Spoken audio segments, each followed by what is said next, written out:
네, 안녕하십니까. 갱스탁입니다. 7월 4주차 주간 시황 분석 및 주요 이슈 한번 살펴보도록 하겠습니다.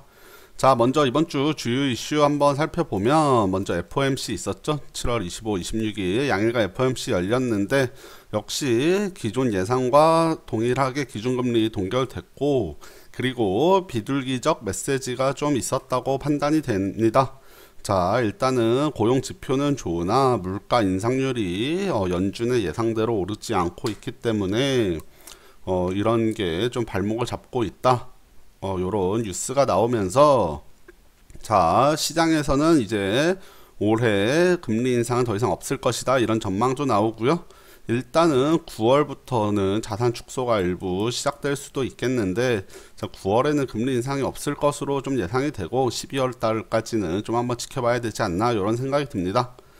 자, 그리고 또 어제 토요일이었죠. 토요일 새벽 아니면 금요일 밤, 이때 북한이 ICBM급 미사일을 두 번째 발사했습니다. 이번에는 지난번보다 더 사거리가 늘어난 것으로 좀 예상이 되고요. 자, 글로벌한 이슈죠. 요 부분도 이제 지정학적 리스크를 부각하면서, 자, 다음 주 내일부터 열리는 다음 주 주식시장에 좀 영향이 있을지도 모르겠다, 이런 생각이 좀 들고요.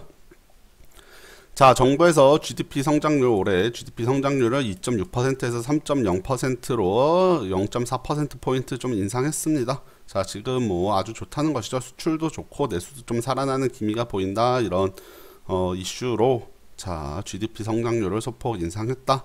자, 3% 성장해준다면 다시 우리나라 3%대 성장에 진입할 수 있는 또 그런 좋은 뉴스가 될 수 있다, 이렇게 생각이 되는 상태입니다. 자, 그리고 일주일 내내, 자, 이슈가 되고 있습니다. 수요일이었나요? 카카오뱅크가 출범했는데 엄청난 유저들이 몰리면서 뭐 계좌 개설수, 회원 가입수, 이런 것들, 대출, 이런 게 K뱅크 때보다 훨씬 폭발적으로 지금 인기를 끌고 있습니다. 카카오뱅크. 자, 그리고 이제 환율은 1120원대, 지난주하고 비슷한데 금요일날 급등을 했고요. 자, WTI 지수도, 자, 50달러, 유가, 국제유가도 50달러 근접하면서, 자, 42달러대까지 갔던 유가가 단시간에 다시 50달러 가까이 올라왔습니다.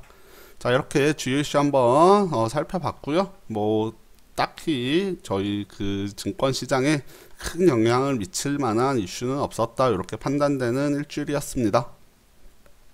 자, 이번 주 저희 주식시장 이슈도 한번 살펴보면, 일단 코스피는 약 2% 빠졌습니다. 50포인트 가까이 하락을 했고, 자, 코스닥은 더 빠졌어요. 마이너스 3.5%, 24포인트 가까이 하락했는데, 코스닥 같은 경우 지난주에 강한 음봉을 만들어내면서 위로 뽑아줬다면, 이번 주는 지난주 상승분보다 더 빠지면서 결국 급락을 했다, 이렇게 말씀을 드릴 수 있을 것 같고, 자, 역시 코스피 하락 같은 경우는 외국인의 매도세가 뭐 일주일 내내 계속됐습니다. 자, 강한 매도세가 나오면서 급락을 결국 연출해냈고, 금요일날 저희 시장이 좀 패닉에 빠질 정도로 많이 빠졌어요.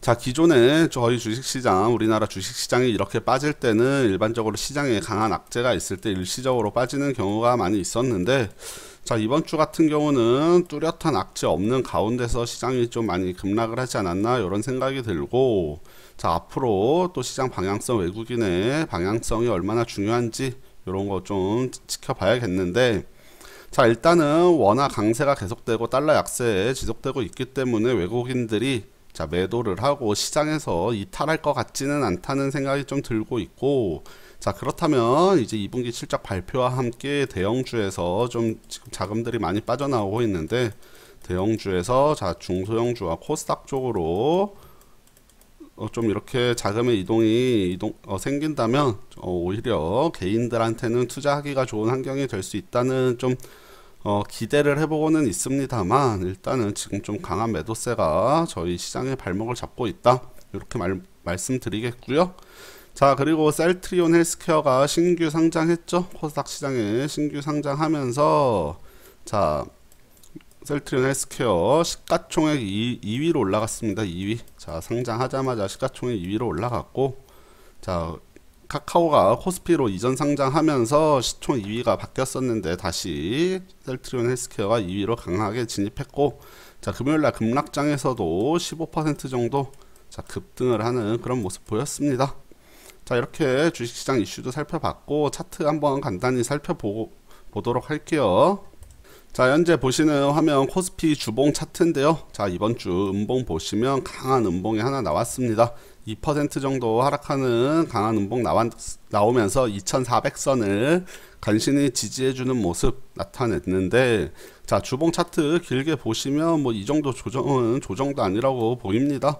사실 그동안 쉬지 않고 엄청나게 올라왔기 때문에 뭐 2% 정도, 50포인트 정도 일주일 동안 빠지는 건 뭐 충분히 있을 수 있는 그 정도 조정이라고 보이고요.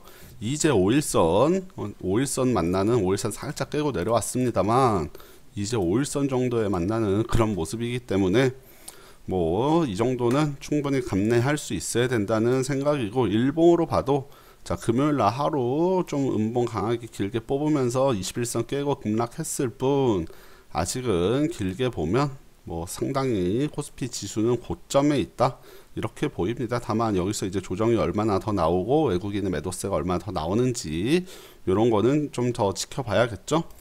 자, 반면에 코스닥도 한번 보겠습니다. 코스닥 같은 경우 자, 5주간 음봉이 나오다가 지난주에 제가 강한 양봉이 나오면서 5주 동안의 하락분을 전부 만회해주는 양봉이 나와서 아주 좋다 이렇게 말씀을 드렸던 기억이 있는데, 이번 주에 다시 더 강한 음봉이 하나 출현하면서 양봉을 잡아먹는 음봉이 나왔죠. 그렇기 때문에 좀 쉽지 않아 보입니다. 코스닥도 최근에 올해 들어서 그렇게 쉬지 않고 많이 오르긴 했어요. 자, 상당히 좋은 모습 보이다가 자, 지난달에 좀 한 5주 정도 연속 음봉 나오고 다시 양봉 나왔으나 또 다시 한번 음봉이 길게 나오면서 자, 개인 투자자들한테는 아주 악몽과 같은 금요일 시장이 되지 않았나 이런 생각이 들고요. 너무 많이 빠졌죠, 금요일날. 자, 뚜렷한 악재 없이 많이 빠졌는데 또 주말에 북한은 미사일까지 발사했기 때문에 다음 주 월요일장부터도 조금 영향이 있을 수 있겠다 이런 생각이 듭니다. 자, 일봉으로 보면 지금 좀 사실은 내려올 만한 구간까지는 내려왔다는 생각이 조금 들면서 일부 더 내려올 수도 있겠다라는 생각이 들어요. 한 640대 초반 정도까지는 잠시 눌렸다 갈 수도 있겠다는 생각이 들고요.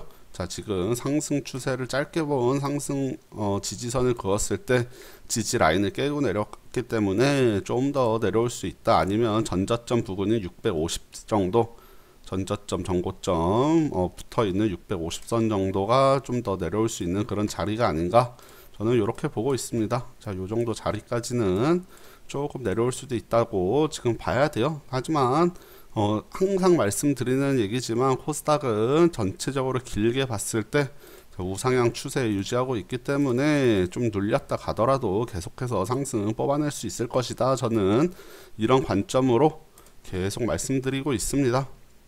자, 이번 주 이렇게 정리해보면 FOMC 있어서 참 시장에는 비둘기적인 발언이 나오면서 좀 좋을 것으로 예상을 했는데 예상외로 2분기 호실적 발표와 함께 외국인들의 매도세가 급격하게 쏠리면서 자, 엄청 빠졌다 지수. 특히 보시면 그동안 외국인들이 엄청나게 담았던 삼성전자, 자, 삼성전자 주봉상 좀 많이 내려왔어요.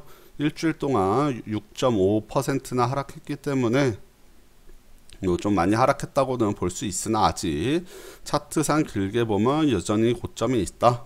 자, 삼성전자 이렇고요. SK하이닉스도 한번 볼까요? SK하이닉스가 이번 주 엄청나게 급락을 했는데 거의 9% 이상 급락을 했는데 그래도 SK하이닉스도 그동안 쉬지 않고 많이 올라왔기 때문에 요 정도 하락은 좀 감내할 수 있어야 된다 보고, 더 떨어지면 한 21선 근처 6만원 깨고 내려오는 그 정도까지도 충분히 내려올 수 있다는 느낌이 듭니다.